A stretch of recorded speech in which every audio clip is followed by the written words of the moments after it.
I was on the 6th train headed uptown to my lit professor's office. He's like light years off of campus, don't ask me why. I'm sitting in between this guy who's literally drooling and some European hipster who, well, let's be honest, smells. Woody Allen heard Gershwin in the air when he thought Manhattan. Well, I'm not so impressed. I hear like Philip Glass at best. I wish I could take a second to get calm.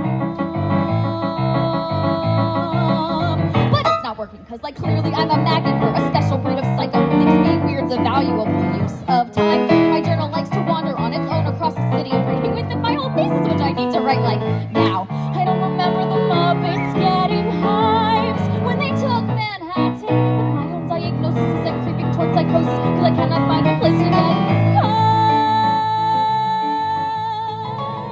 It's really hard, you know, I tried to take up yoga, but you'd be surprised how many folks don't think deodorant is zen. I even tried a life coach who told me I should breathe, just breathe.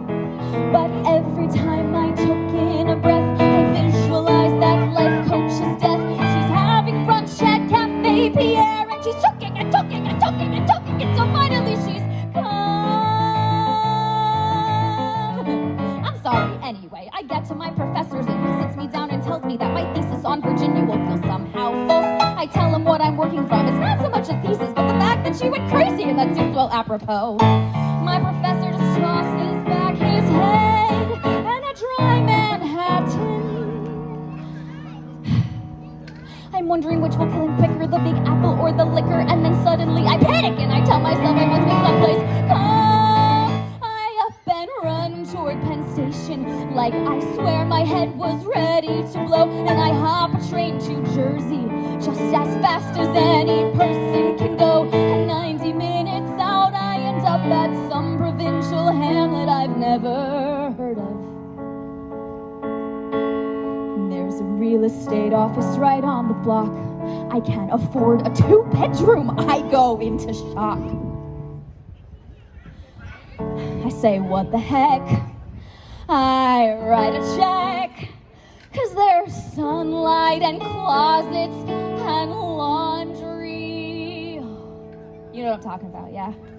But mostly, it's calm.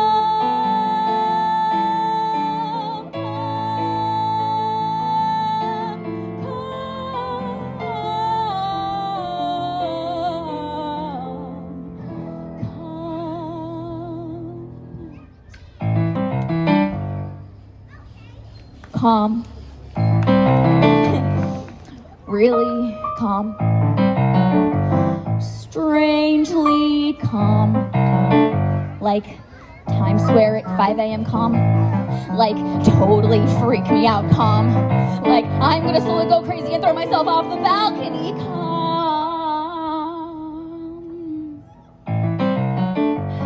Damn it. So I tear up my deposit and I head back to Penn Station. Of course, the subway's broken, so I walk 4 miles home.